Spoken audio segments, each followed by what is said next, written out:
All right, well, while we're waiting for people to continue filtering in, I think we should probably get started.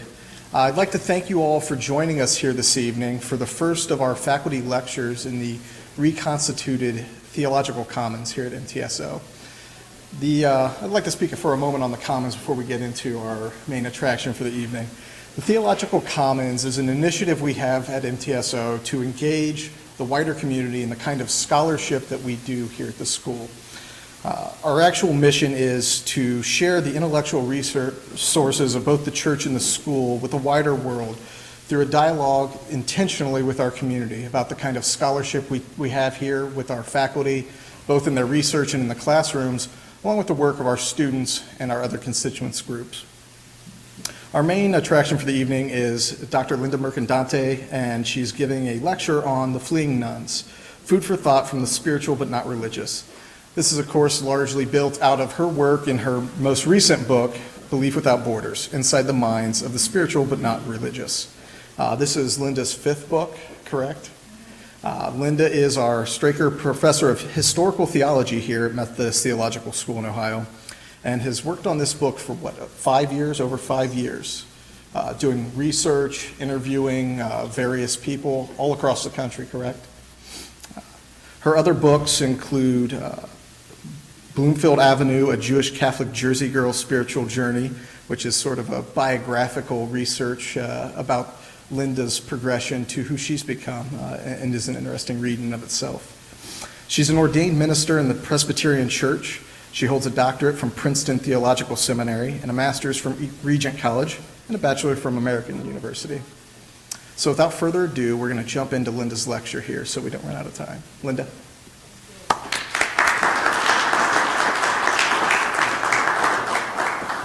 Thank you. That's Dr. Jeremy Huffer. He's our new educational technologist, and we're very happy to have him here.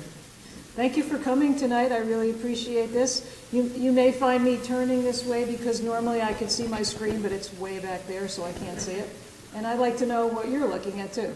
Okay, so I have a remote, and that should hopefully help me keep track. So anyway, Put that mic back up. All right. I think we're using this one now. Okay. So we will have time for questions at the end. And what I'm going to do is share with you some of the research that is behind the book and that is in the book. I can't share everything with you because it's quite a large book, but I'll give you a taste of it. And then if you want to read more, you can buy it on your Kindle, or you can get a copy out here, or we can just talk about it. So thank you so much for coming. I really appreciate it. A lot of people would say, why is a theologian interested in people that are spiritual but not religious? Shouldn't I be interested in people that are religious? And that's true. But the reason I care about this so much is because I was a spiritual but not religious person myself. And as Dr. Huffer said, I wrote Bloomfield Avenue, A Jewish Catholic Jersey Girl's Spiritual Journey, because my parents were of two different religions. My mother was Jewish, my father was an Italian Catholic. Neither of them practiced their religions. I like to say in my memoir that it was like they treated their religions like wedding gifts that they really weren't proud of, and they put them on a back shelf in the closet, and that was it. So they didn't want to give me any religious training because I think they thought it would affect their marriage if I was choosing sides. So I was a kind of proto-spiritual but not religious person. And now, of course, this is a very hot thing to be. But when I was spiritual but not religious, it was a little unusual. But it's not just me that cares about it. You should care about it too. Everyone should care about it. I want to show you some of the numbers and the statistics. In case you probably are aware, but in case you're not, this is the fastest growing, quote, religious group in the nation. And my research was done not just in the U.S., but also in Canada, all across North America, and then I did some overseas, a little bit in Scotland and Mexico, just to see if it was happening elsewhere, which it is. So why should you care? Well, first of all, nuns, that's the largest category, nuns, and that means when you are given a survey and asked what your religion is, like a Gallup survey, the people that check none, no religion, they're the nuns. Well, that's more than 25% of Americans are nuns right now. That is a huge number compared to how it used to be, say, in the 30s, 40s, or 50s. According to Pew, they're already the largest, quote, religious group. And for young adults, it could be as high as 75%. It's very large. So for those of you who are young adults here, especially millennials, you probably know, most of your friends are probably nuns. And some of those nuns are spiritual but not religious. Because about a quarter to a third of the people who call themselves nuns are also calling themselves spiritual but not religious. So what do we know about them? You probably already know this. You could probably say this part from your friends. They show very little interest in church attendance or commitment to traditional belief. They show higher interest in mysticism, alternative spiritualities, unorthodox beliefs and practices, and they dismiss religion as either all the same or unnecessary. Does that sound familiar? Who here has a friend who calls themselves spiritual but not religious? And who here would call themselves spiritual but not religious?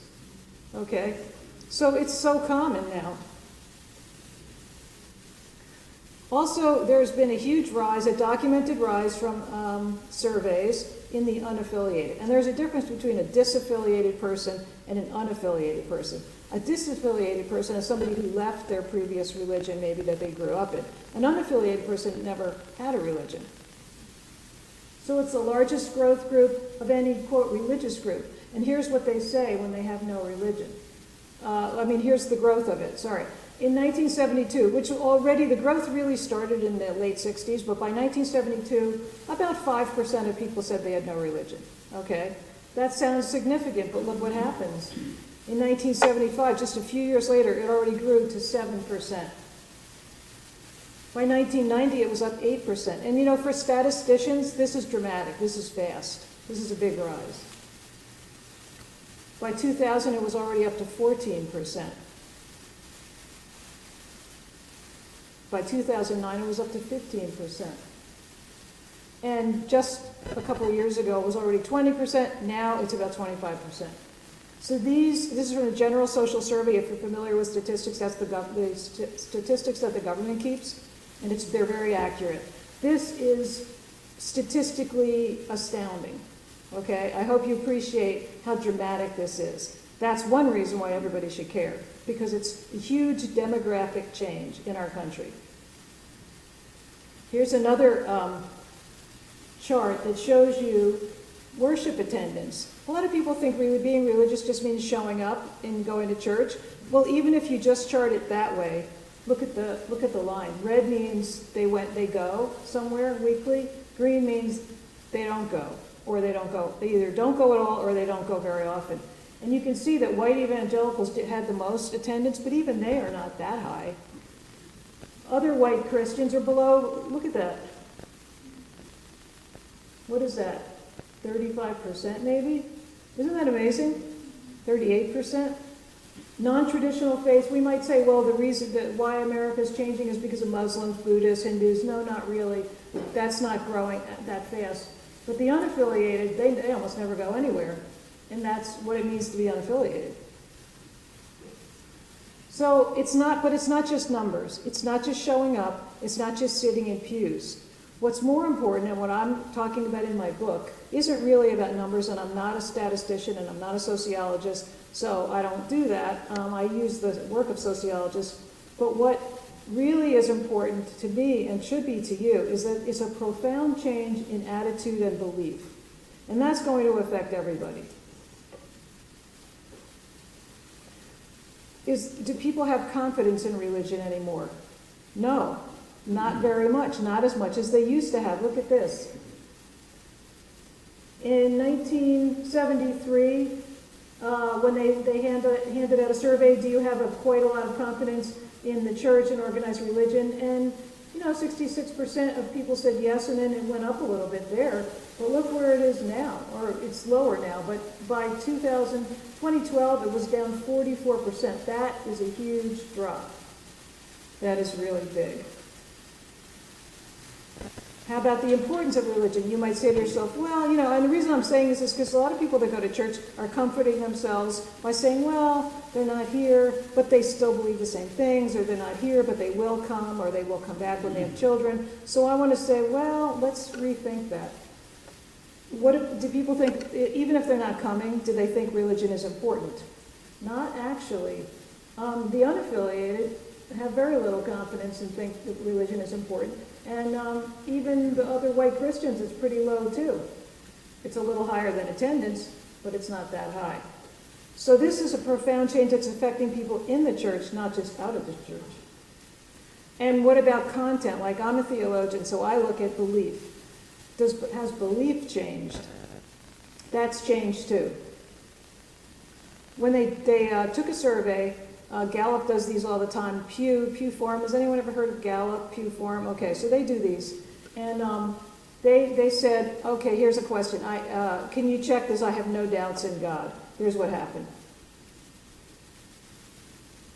In 1965, 77% of Americans said they had no doubts in the existence of God. That's pretty high, really. By 1991, it had dropped to 63.9%, which is very dramatic. And by the way, the 90s is the same time as spiritual but not religious rose and evangelicalism rose. They both rose together. So think about that. What could that mean? By 2012, it was down to 59.1%. That's a huge drop. Now, some said, I'm not sure. That would be like an agnostic, right? So what about that? Is that better? Are people just sort of a little less confident, but they still believe in God? Or they will entertain the thought? In 1965, only 2% said, I'm not sure. By 1991, it was already double, more than double, 4.1. By 2012, it's up to 5.6% and growing. So it's not just people that are believing without belonging. It's not just about not sitting in the pews, not showing up, not contributing. It's bigger than that. It's a profound sea change in attitude and belief. There's a declining belief not just in the existence of God, there's a declining belief in a personal God, the kind of God you can communicate with, the kind of God who answers your prayers and who hears your prayers and answers them, the kind of God that you can have a relationship with. We, evangelicals do make much of that, but most Christians have always thought that God was in some kind of interpersonal relationship with us. Look at these numbers. Gallup didn't always ask, has anyone ever heard the Gallup number that 95% of Americans believe in God? You ever heard that?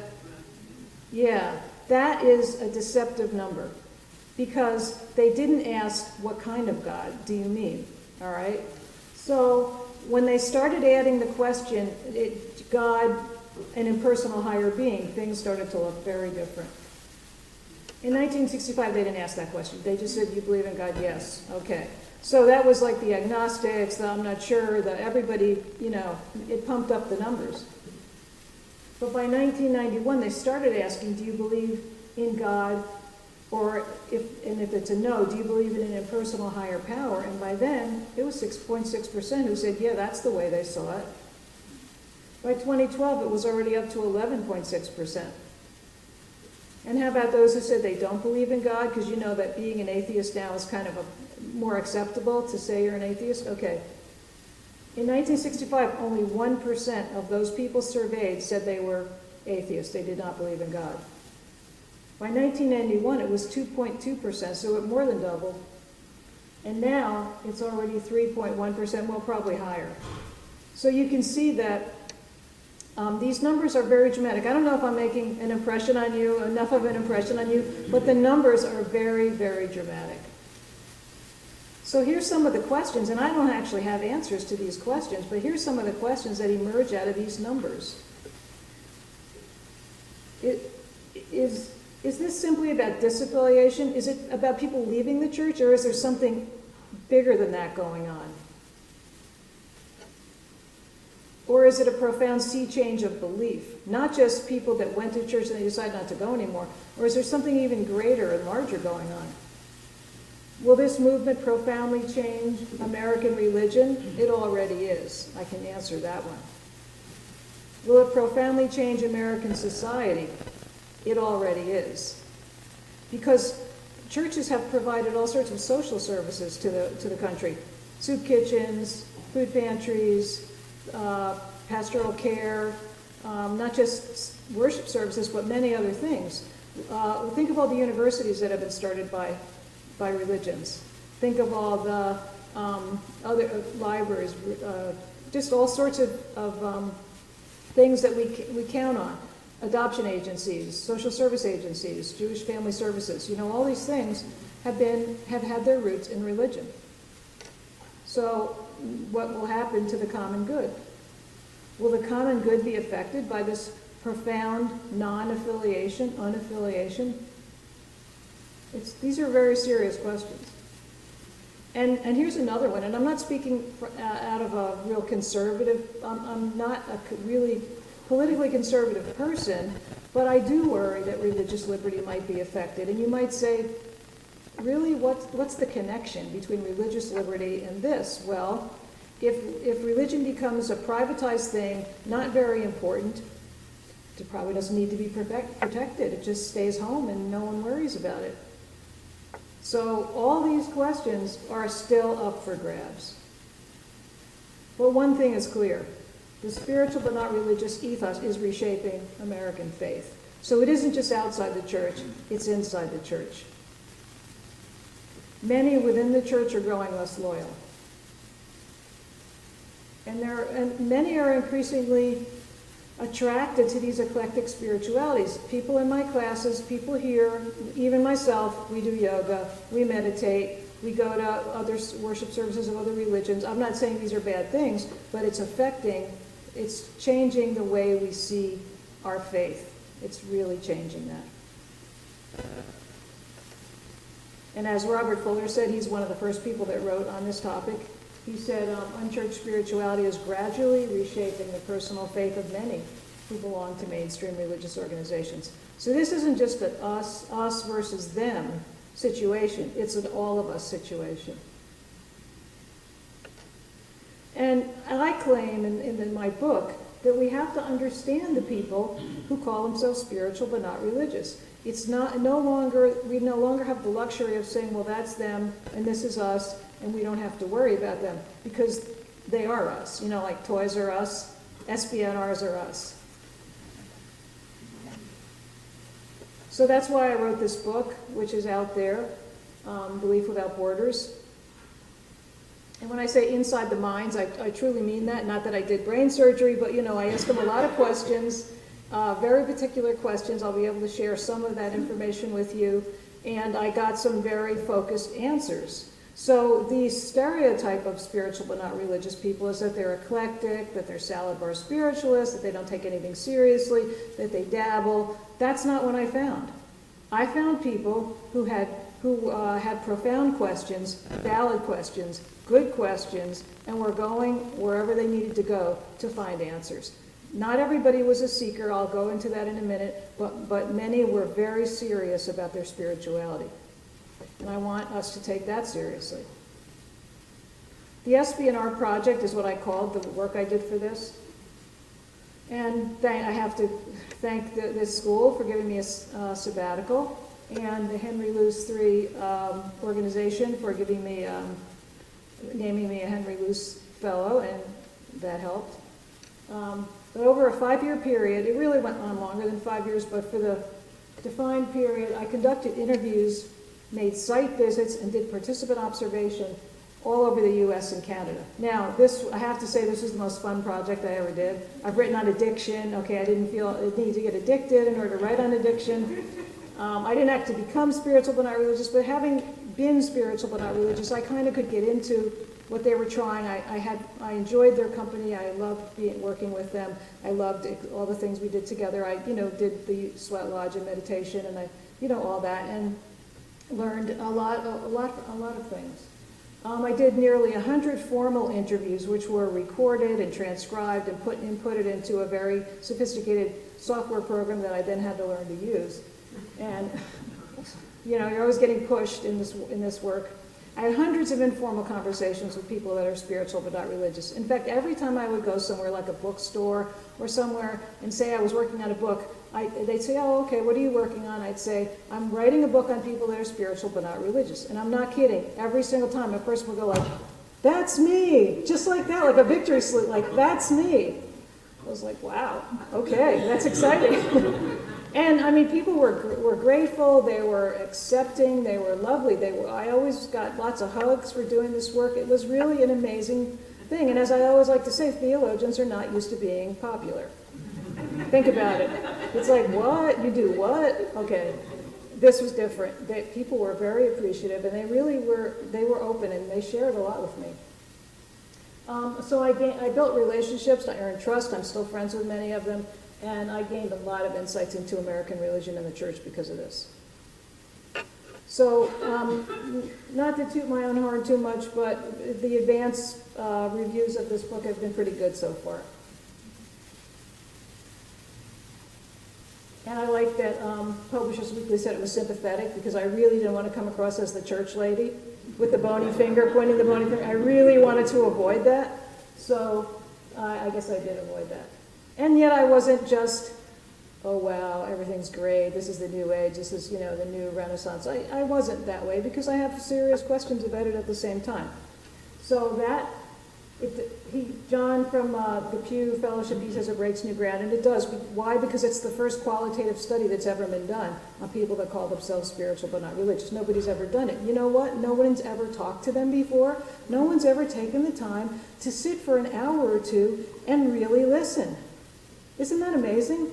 There's been some surveys, people got interested in it, they did some surveys, but has anybody really said, look, let's talk. Tell me about your spiritual journey. Tell me what you really believe. They were hungry to talk. It was a wonderful thing, and I really appreciated their openness to me. This reviewer, Diana Butler-West, you probably heard her name. She speaks a lot publicly. She said that. So these are people between secularism and traditional faith. These are not people that are just secularists. They're not atheists. They're not there and they're not in religion. They're in the middle. They're between. And she says it's a force remaking the patterns of contemporary faith, which is, something we all need to pay attention to. So what's distinctive about this study? In case you want to learn more about it, get the book or the Kindle version. Well, most studies about nuns have been quantitative. You know the difference between quantitative and qualitative? Quantitative is surveys, statistics, all that. Qualitative is in-depth interviews. Qualitative studies don't claim to be representative of everyone, but they go in deep. Quantitative is broad, qualitative is deep. This one is qualitative. So that if you read the book, you'll see a lot of interviews, a lot of quotes, a lot of close listening. This is one of the first it may be the first. I said one of the first, but I think it's actually the first qualitative study. So I listened carefully to their spiritual journeys. I took their beliefs very seriously. And I then did a theological analysis of their beliefs, which people would say couldn't be done, but it can be done, and I did it. So if you get the book, you'll see that. Some of the findings. There was a lot of diversity among these interviewees. They were all from all ages. You probably are thinking it was all like really young people, or maybe you're thinking it was all baby boomers. Who thinks, let's have some hands here. Who thinks it was mostly silent generation? These are the people, these are the 50s people that came to maturity like Mad Men, remember that show Mad Men? These are the Mad Men people. They're coming to maturity in the 50s with their chinos and their, white socks and everything, those people. Do you think it was, raise your hand if you think most of the spiritual but not religious were silent generation. Okay. The next generation was the baby boomers, right? Everyone knows who baby boomers are. There's a lot of baby boomers in the room, right? Including me and my husband, right? And Sharon, right? Okay. A friend. Okay. So who thinks that most of the interviewees that came forward were baby boomers? No? Okay. The next generation would be Gen X. These are people like 30s, 40s now, just barely. Who thinks most of the interviewers were Gen X? And then the last generation would be the millennials. They were born around the change of the millennium, and they're young now, but they're still young, but they're in their 20s, let's say. So who thinks most of the interviewers were millennials? So I saw the majority here thought they were mostly Gen X. Actually, they were mostly baby boomers. Baby boomers were the most excited about being spiritual but not religious. That doesn't mean there weren't any. I looked at Greatest Generation. I looked at all the generations that were alive, except for under 18, because I didn't interview children. But I had more baby boomers coming to me than anyone else. I had baby boomers like chasing me down and insisting, "You must interview me. You must. My story is special. I'm special. You must interview me." And I was like, "Okay, we're special. I know. We're baby boomers. Okay." And as my generations got younger, I got less volunteers. That doesn't mean this is going away. I got more nuns as they got younger. I got more unaffiliated as I got younger, but I got less SBNRs. So that's something to ponder. I have a lot of ponder things for you here at the Ponder, okay?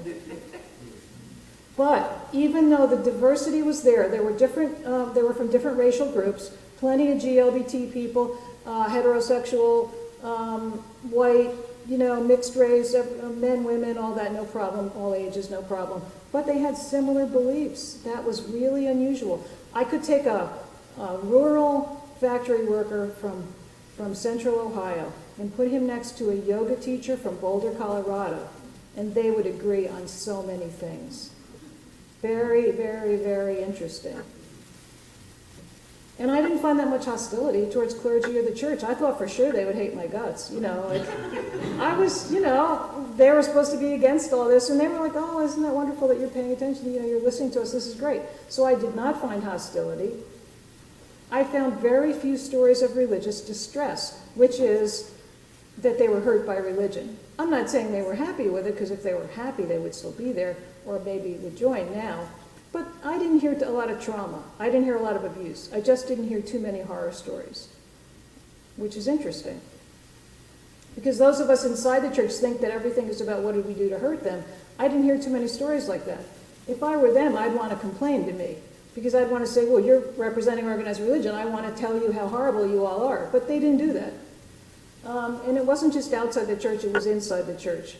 I would give a talk in a church, but mostly to ask them to send me their children who didn't go to church anymore, or their grandchildren or their neighbors, and people would sort of sidle up to me after the worship service, and they'd say, "You need to interview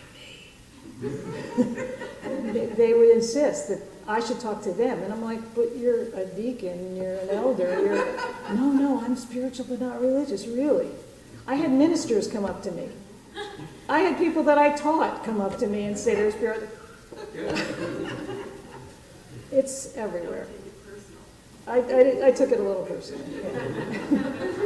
And possibly it's a new meta-narrative, because the beliefs were very similar. And in the book, I have devoted 4 chapters to this meta-narrative that you'll see, more than 4 really, but 4 core ones. Okay, I also found that another misconception we have, those of us in religion, is that these people are all seekers. Well, unfortunately, I didn't find that to be the case. I found 5 types among my 100 interviewees and hundreds of other conversation partners, and here's the types I found. I found dissenters. That's what we usually expect. Somebody who said, "I didn't like my fundamentalist parents, and I left, and I'll never go back." That. A small percentage. Explorers. These are people that are like spiritual tourists, and they have like a spiritual wanderlust. I found quite a few of those. They don't want to settle down. They like the exploration. That's good enough. I found the majority of people I would call casuals. These are people that use spirituality or religion on an as-needed basis. If they need it, if they're depressed, they go to learn meditation. If they're stiff, they go take yoga. They participate fully, everything's fine, and when they don't need it anymore, they're done. A lot of them are casuals. Seekers is what we hope they all are, those of us in religion. Some were, yes, but not all. And then immigrants is what I call the people that actually went ahead and joined a new religion, and there were very few. And the ones I met were very tentative about their new affiliation. They were not comfortable. It was really like being an immigrant, where you have to learn to speak a new language and act differently, and they found it hard. So, is it the fault of religion? Actually, as much as we might in a way wish it were, because then we could correct it, actually it's way bigger than religion's responsibility or fault. For one thing, our intellectual landscape has changed. ever since the Enlightenment, obviously the Enlightenment program failed. Reason is not is distrusted. We're quite anti-authoritarian in America. That hasn't gone away, so we have, but there's more of it now. We're in a crisis of self-identity. People no longer want to know where they fit in. They want to know who they are. You know, they're not even sure who they are, much less where they should fit. And then we do have a fear of commitment. I don't call people commitment phobic. I don't think that's accurate. I think we live in a very mobile, transient, bureaucratic, anonymous society that makes commitment a real hard sell. And then, as you know, we live in a market-driven environment where religion, spirituality, and everything else has become commodified. In other words, it's all for sale, right? But then what about postmodernism? Fragmentation is part of being postmodern. Your roles are fragmented. Your information comes in fragmented ways. You're everywhere. All your electronic devices, you're always being bombarded and you feel fragmented. So that makes religion a hard sell too.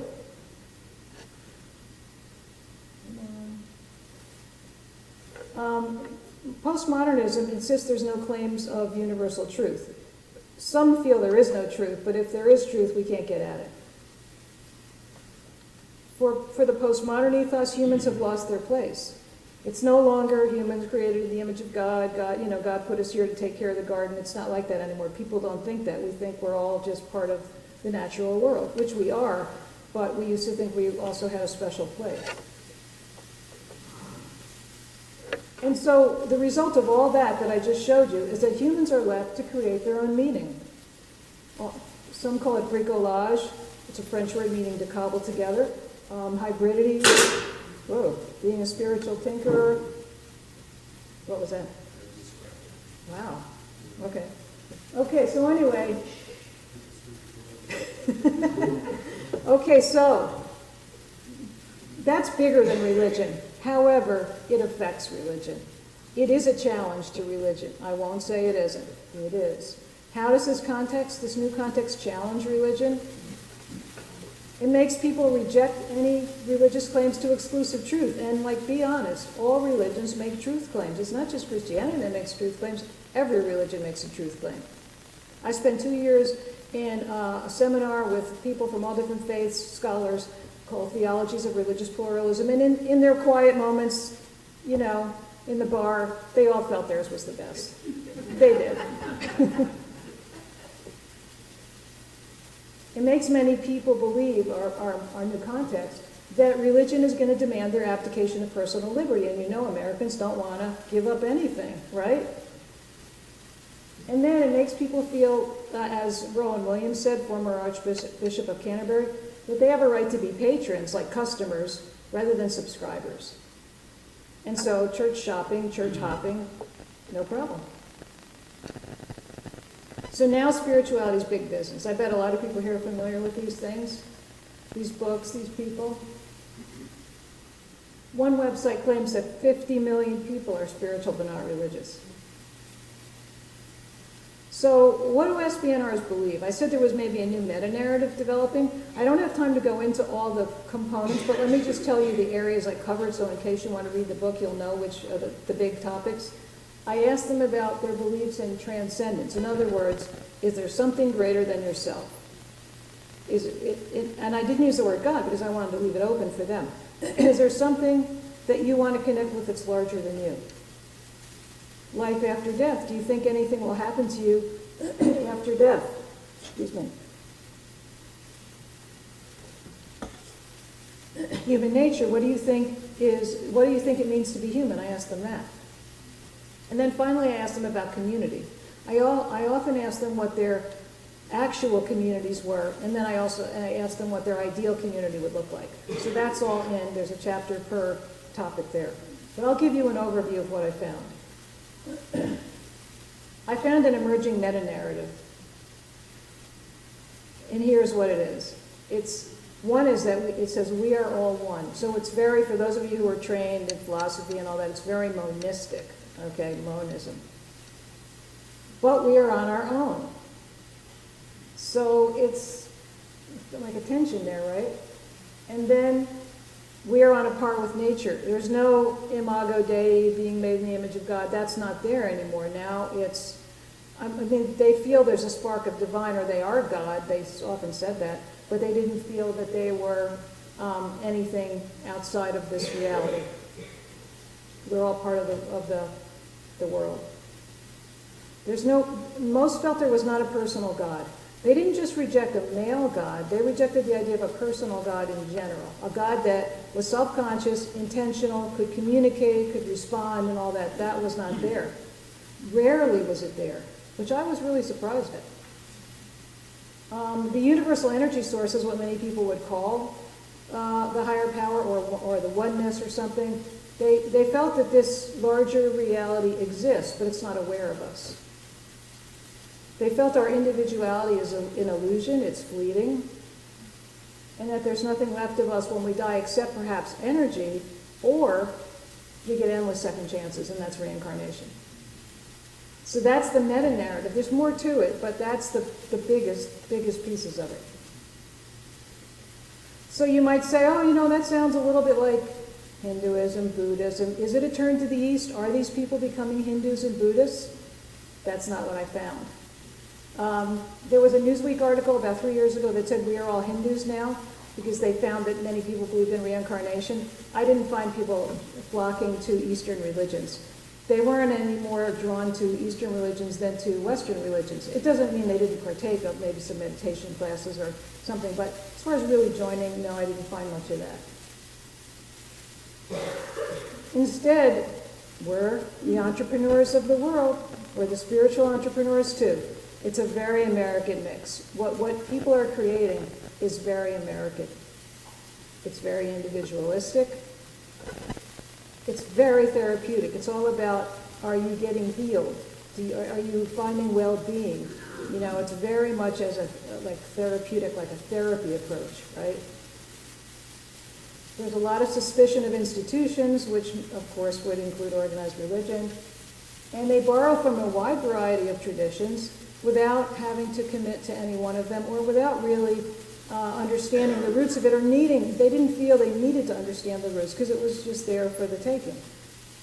So there was a consumerist approach to diversity. Everyone liked diversity, and in America we're celebrating diversity, that's good, but it was more of a consumerist. Like tonight I go to a Japanese restaurant, tomorrow I go to an Indian restaurant, and so forth. It was kind of like that. And often the people were religiously illiterate, and I'm not saying that as an insult. Most of us are religiously illiterate in America. Stephen Prothero wrote a book about that. You could take a test online. It had the most basic questions in it, and believe it or not, the people that knew the most about religions were the atheists. Because I guess they knew what they were against. And even Christians couldn't often name the books of the Bible. The Gospels even. So my interviewees were just like everybody else. So the SBNR critique is a lot bigger than just a critique of the church. It's a cultural shift in the locus of authority. In other words, authority has been removed from out there, whether that's the government, religious institutions, your pastor, your parents, anything, to in here, where you become the ultimate authority. Very American. So, am I saying that the church is completely off the hook? What do you think? Do you think I say that? No. Because why? Because Protestants really like to beat themselves up. Okay. And actually my Jewish roots, we do that too. And Italians, they don't do it as much, but they will do it. Catholic guilt. So I've got all the guilts that you could want. I've got the 3 flavors of guilt.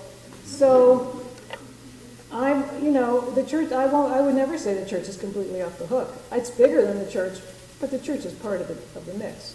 So what about religion turns off spiritual but not religious people? They were fairly clear about this. And you may say, oh, it's all about hypocrisy and everything. Sure, there was some of that. But, everybody's hypocritical, really, to one degree or another. So that's not really exciting news. But here's what they said more specifically. They said they didn't see diversity. Okay, I think we can agree with that. They didn't see enough diversity. They said they saw age, race, and ethnic segregation. I think we can agree to that. They said that they felt their contributions were spurned if they were, close enough to religion to try to make some. And that's a shame. They said they didn't feel it. They said, I don't get it. I don't get it. I had some people that would go forward at altar calls and pretend to be slain in the spirit. You know what that is, when the pastor pushes you and you fall down. And then when they did it just because they wanted to fit in and they didn't feel any different, then they'd leave because it was like, oh, wait a minute, maybe everybody's pretending. A lot of people want, we live in a very high stimulation culture. Everybody wants to feel everything all the time and to be excited and to be stimulated, and we live with media that stimulates us, and I don't know if anybody's looking at their phone now and, sending texts. In other words, we're in a high stimulation culture, oh, wait a minute, she's boring. Oh, wow, look at that great email, right? That's our culture. Okay. So people wanted to feel it. And they also looked around and they didn't see anyone else feeling it. Now that's not always accurate because many people were quiet about feeling what they were feeling. But they just didn't feel it themselves, or they didn't know if anybody else was. They felt worship was inauthentic, that rituals were meaningless, and that they didn't get it. And they felt that the theology was inadequate. And that's the part that really got me. Because, well, for one thing, I teach that. But secondly, they asked really good questions. They raised the perennial theological questions that everybody has to deal with, and they weren't getting the answers. And they deserved the answers. They may not agree with your answers, but at least you should be capable of giving them, and they didn't get them. They often find their questions squelched. What else didn't they like? Their questions were squelched. They felt that many religious people were judgmental. Well, people in general are judgmental. You can meet judgmental people any place, right? You can meet them in a vegan restaurant. I mean, come on, be honest. We all have a tendency, right, to think our way is the best way. So, okay, they found that in churches too, of course. But they didn't like the exclusivism. In other words, it's my way or the highway theology. They didn't like that. They felt there was a lack of balance between inner work and outer work, which is true. Maybe some were all social action and some were all feeling the spirit. They felt it needed to be more balanced.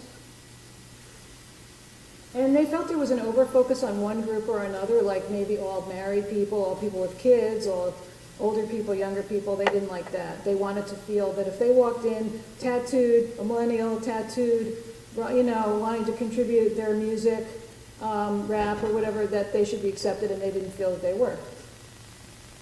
And then they felt that we had old expectations. In other words, we just assumed they would all come back when they got married and had kids.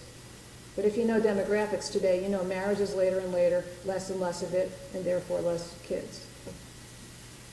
So that's all the bad news. Now that you're thoroughly depressed, I'll throw out a little bit of good news for you, okay? All right. It's a wake-up call, and it's good. We need a wake-up call. We always need a wake-up call. In fact, we have things that we agree with SBNRs on, really important things. We agree with them. So it's best not to see, SBNRs would find people in churches that agree with them, and people in churches will find SBNRs that agree with them, because there's three big critiques that my interviewees had that I totally agree with too. And I bet a lot of people here would. One, they protest scientism. Now, that's not science, scientism. That's when science is the only real thing. Just what you can measure, just what you can touch. That's all that's real. They said, no, there's a spiritual world, there's a spiritual life. That's real too. So they protested scientism. I agree with that. They protested secularism. That's where there is no spirituality, but all that matters is just, the bureaucratic plans and removing religion and spirituality from the marketplace. That they also rejected. They wanted to bring that back in. I agree with them.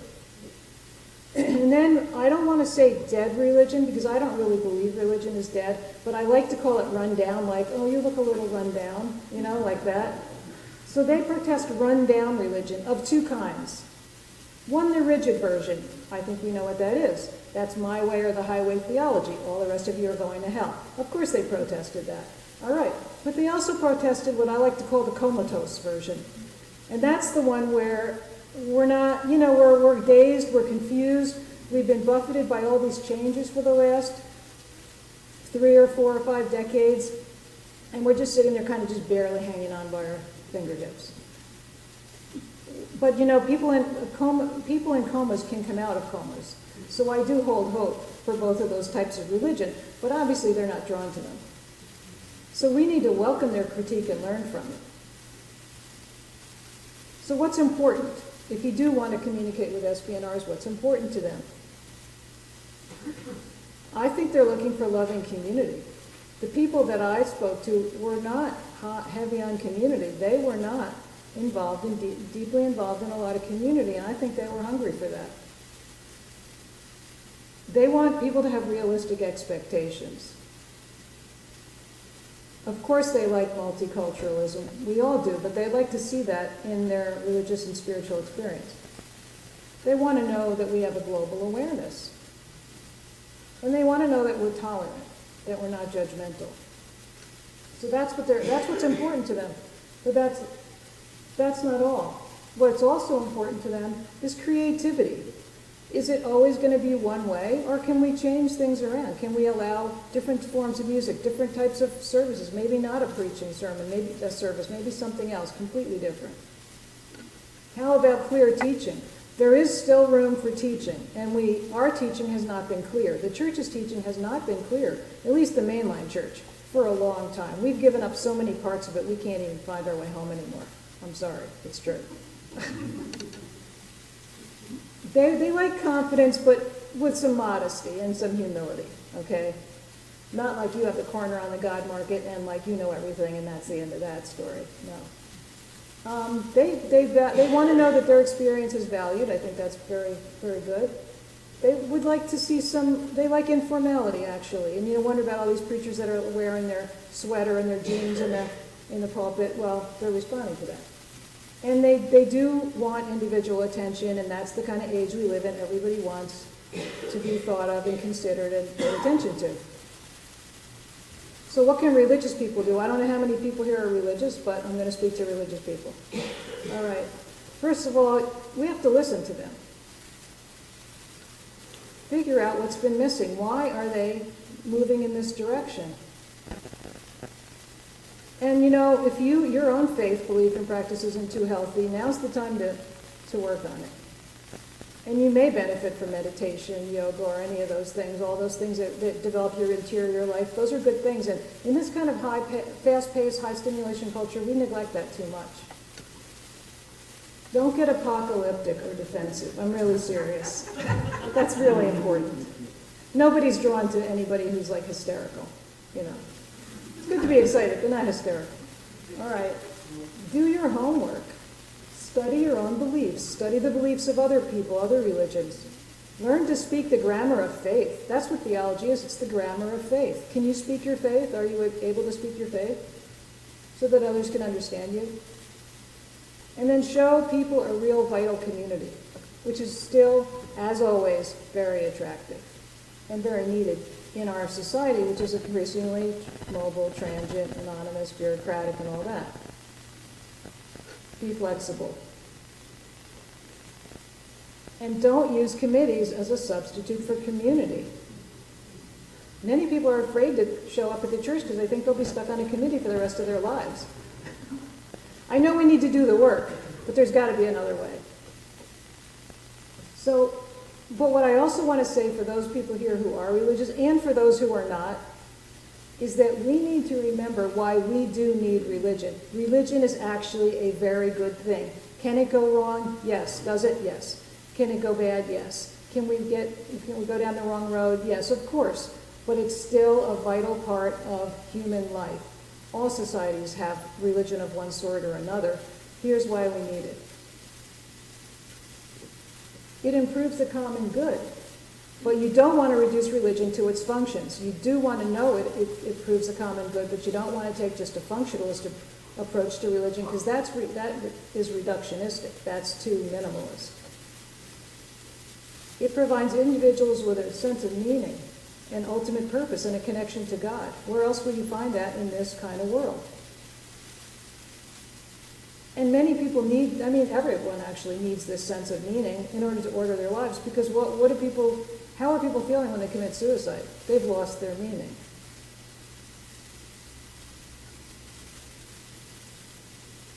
Why are the numbers of addicted people growing? Why is suicide growing? Even in the military, why is that happening? Why are there so many relationship problems? Because people have lost their sense of order, their sense of place, their sense of meaning in life. Because we live in this kind of very chaotic environment now. And religion provides that. Organized religion is not just good for individuals, it's really good for society. Most religions were born out of rebellion. Christianity was born in rebellion. Buddhism was born in rebellion. Most religions have a rebellion at their core. Protestant, obviously the Reformation. Most religions, maybe all religions, are intellectually complex. They're not reductionistic, they're not simplistic, they're complex. And it takes a lot to understand them. So just a superficial approach, of course, will never get you there. And together we're stronger and smarter. So yes, people on their own can do good things, but you can do so much more, exponentially more, when you're joining with others. And religions are born of experience. They're not abstract, intellectual concepts handed down by somebody in a black suit to make you obey and behave. That's actually not what religion is at all. It's actually doctrine, dogma, belief is actually codified experience. Codified, expressed, and put out there in a group setting. So there is no conflict between theology and experience, belief and experience. And then religions are historical. And without history, you have amnesia. So we need that track record. To know about the Inquisition is a good thing. Why? So we don't do it again. If we forget, we're in trouble. And religions promote deep diversity and yet unity, because we all are facing in the same direction or worshiping the same God. And then finally, we can mobilize and do a lot more good when we're together. That's from Garrett Kaiser. So, my advice to people who are in religion is, let's immediately avoid failed strategies. Being defensive, being apocalyptic, being judgmental, all those things, being even violent. Those things don't work, and they're a mistake. So, hopefully you will agree right now to avoid these strategies that don't work: denial, minimization, brute force opposition, passivity and helplessness. That's a common one for, I think, mainstream Protestants. Angry isolation, stubborn irrelevance. Those things have been tried. Promise me you won't even go down those paths. They didn't work. A lot of people have tried them, okay?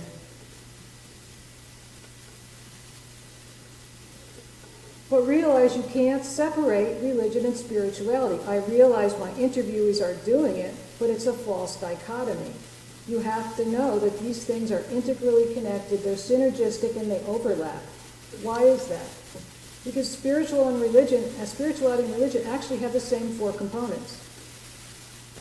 Both of those terms connote belief in some kind of transcendent force, a desire to connect with that force, daily rituals and practices, and moral behaviors. So if I had time, you could name anything like AA, or a yoga class, or yoga studio, say, or an ashram, and I would show you that as much as someone says they're spiritual but not religious, their spirituality, if practiced with some dedication, has all those things in it.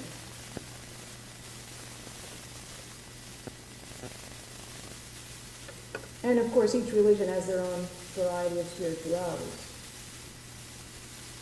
So don't separate them, don't fall into that trap. It's a false dichotomy. So here's some points for you to ponder. And this is something for people to ponder both inside religion and outside religion, okay? Religions, like people, are very diverse. They're not all the same. They don't all believe the same things. They don't all do the same things. They don't all practice the same things. Just feeling interconnected is not enough. That's common among my interviewees, but it's not enough to make transformation happen on an individual level or on a societal level. Just acknowledging that there's something greater than yourself is not enough. It doesn't tell you who that is or orient you towards it.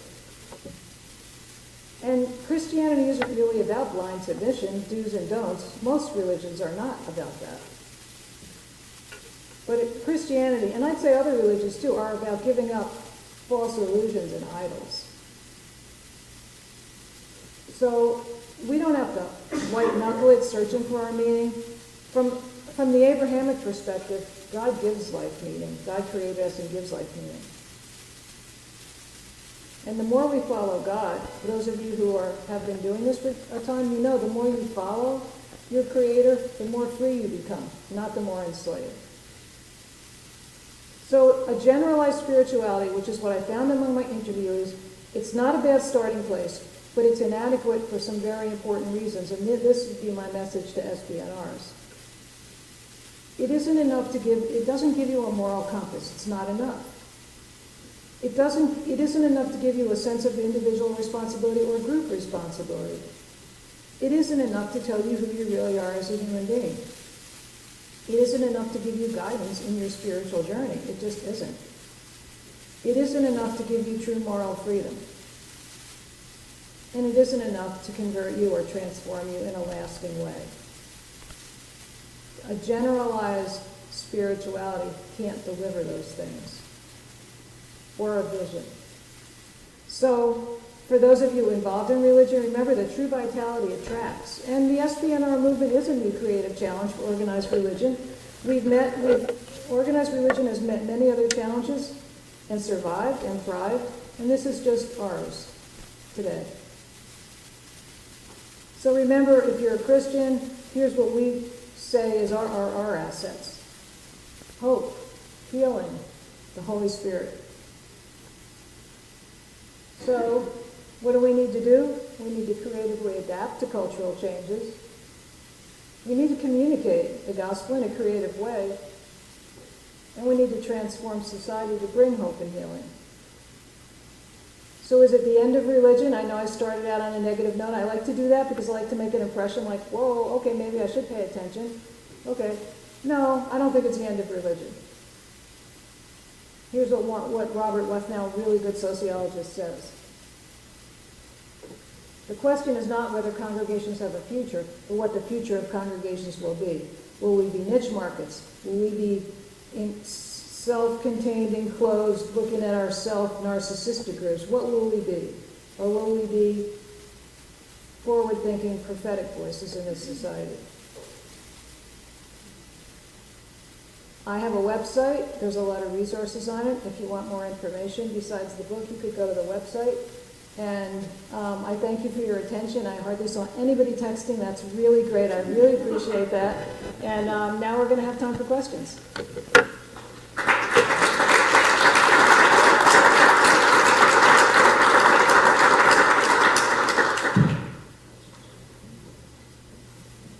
I wanted to ask you, with the people that you talked to and interviewed and got their stories and so forth, did you get a lot of Yeah. you get a lot of people talking about experiences? Oh, yes. To the point of, supernatural. Yes, yes, many. Even if they were not, say, called the Holy Right, Spirit. right. We're talking about very similar types of experiences. I did get that because I asked them about their spiritual journeys, and I asked them if there had been any spiritual milestones, which is the way I put it, so that it was open to a lot of different types of experiences. And I'm not saying 100% could report some things, but I'd say a good 80% did. Yeah, which is why they call themselves spiritual, but not religious, because they've had spiritual experiences. Right. Take the mic. Yes, okay. Thank you very much. I guess sometime in the 1980s, a historian of American religion wrote about the democratization of American religion. Right. You've talked about our innate desire to challenge authority, but you didn't speak specifically to the democratic spirit in this culture and in the West in general.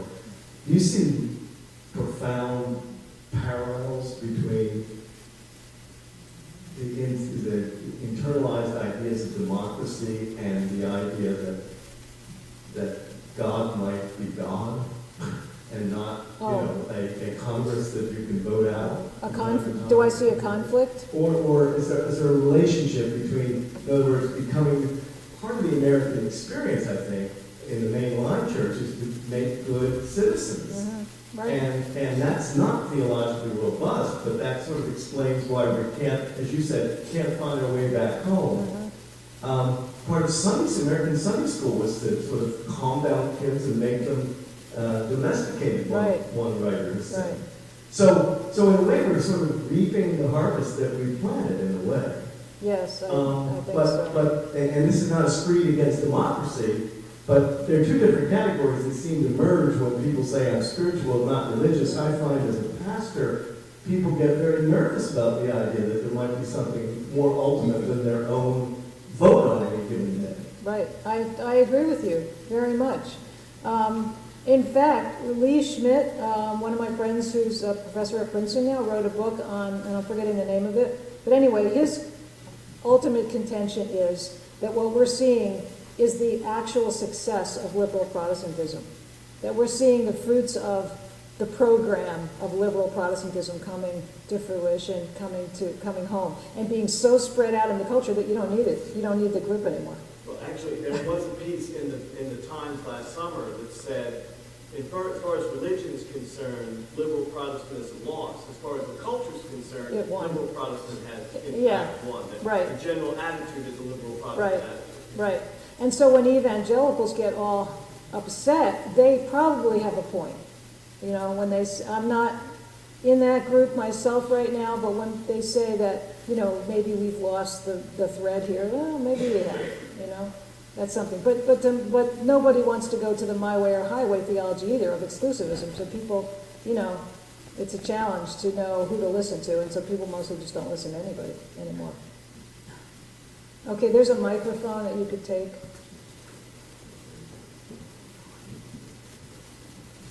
In your research, did you keep track of the economic strata of the people that you I were, did. that you were Yes, I did. interviewing? Yes. And what did you find in that area? I tried hard to get people from all different social classes, and I did ask them those demographic questions. I didn't put them in the book so much, you know, well, everyone was anonymous, so that was part of that. But there is a larger percentage of people that are middle class or upper middle class that would consider themselves spiritual but not religious, mostly because they have the time and the resources to take the seminars and go to the retreat centers and all that. But from the perspective of ethos and beliefs, I found it all over in all different classes. But what's ironic about spiritual but not religious is that it costs a lot to be spiritual but not religious, and it hardly costs anything to be religious. Because in church, you know, you're not forced to pay anything, whereas for these seminars, they can be pretty expensive. So there was a little bit of a class issue. And as far as race, the Pew and all those people say that it's common among all different races, and especially Asians, and I think that is true. But I had more success getting Caucasian people to speak with me, but the racial and ethnic minorities that did speak to me were often biracial, which I think is very interesting and is worth pondering. And it wasn't just African American Caucasian, it would be Asian Caucasian or Native American, and, you know, African American, say. So I tried really hard to get a good sample, and qualitative is not responsible for to get a good sample, but I tried anyway because I was curious about that. But Pew says it's across the socioeconomic spectrum. Anybody else? There's somebody right there. Hi. Something like this is the last slide. Talk about this outlook is insufficient for moral direction and All that, yeah. I would imagine that the average person wouldn't agree with that. No, list. they would They not. feel pretty satisfied. Yeah. What kind of pictures do you have in that area of interviews? What kind of what? Conversations? Oh, yeah, as you know, I'm an ordained minister and I teach in a seminary. Okay, I'm pretty identified with organized religion, right? And although I was spiritual but not religious, I found a home in religion, and I was satisfied with that. And I found a vocation and all these really good things. And so most of us in religion would like to think that all the people that are not are unhappy. No, not really. they weren't all unhappy. Many of them were quite satisfied with their lives and quite satisfied with, not having connections to religion. So that's just the way it is, that's just the way it is. But in our society where we get so much of our meaning from the media and from consumerism, as a religious person, I say there's more. There is more. And you have to work for it, especially in this culture. And I met many SBNRs who would agree with me and who were working hard at it.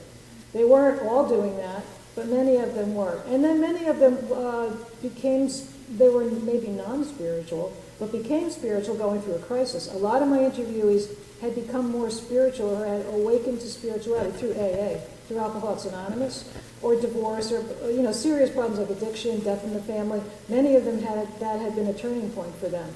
So sure, some were perfectly happy not having these affiliations, and others were really looking hard, but they just had an inbuilt thing about religion couldn't possibly be the answer. Somebody here.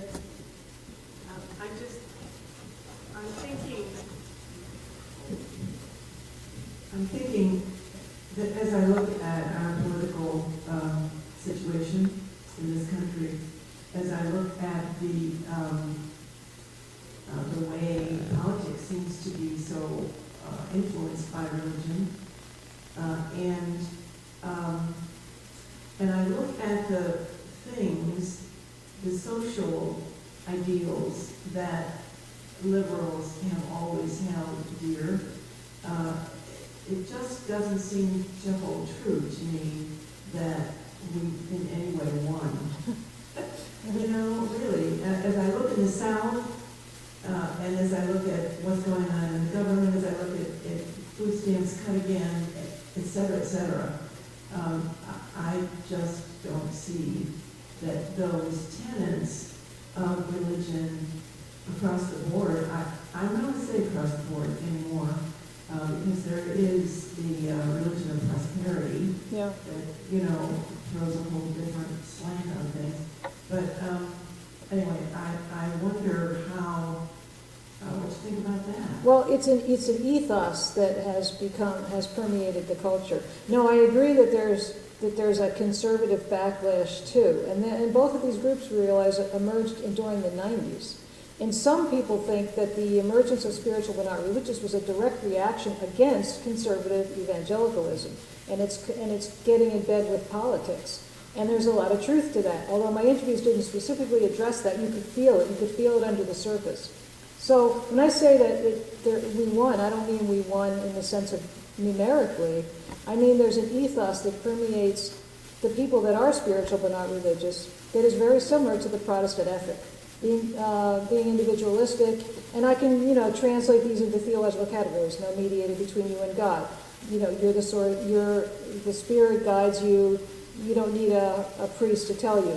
Translate that into the source of authority inside yourself. So I could line up, and I have in other presentations, line up all the principles of the spiritual but not religious ethos and show their roots in liberal Protestantism.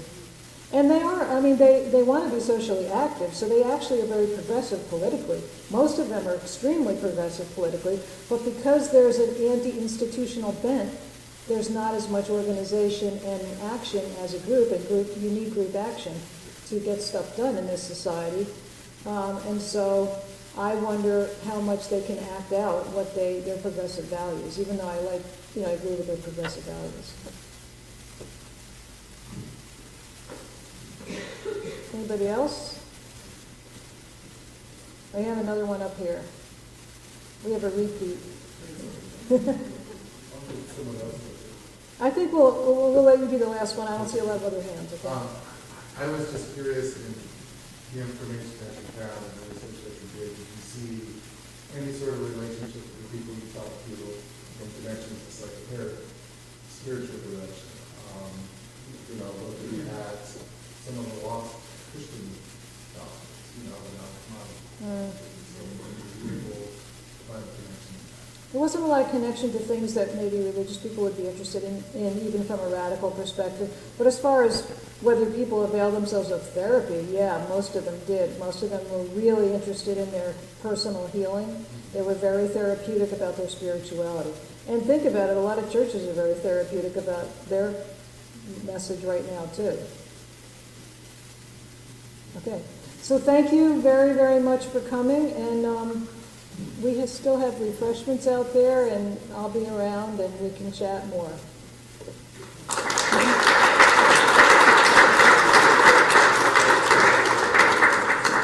Yeah, I'd like to thank all of you again for coming out to this kind of our first event of the relaunched Commons. There were some really good questions. I wish we had time for more. I actually have a question about how your work relates to Robert Putnam's work on kind of the disassociation Americans feel with institutions in general, but that's kind of the tie-in to what the Commons is really about. I can ask you this question online, and questions that weren't asked here, whether it was for time, reasons of time constraints, dislike of speaking in front of other people, fear of asking a question that might come across as stupid, is something that we can avoid online. So in the weeks to come, expect to see this on our website, a place for this conversation to continue, both with Linda, the people in this room, and other people in our community who are interested in thinking about and discussing this topic. This is the purpose of our Commons, and this is what we want to do here at MTSO. So please, help yourself to more refreshments, go buy one of Linda's books, and have a good evening.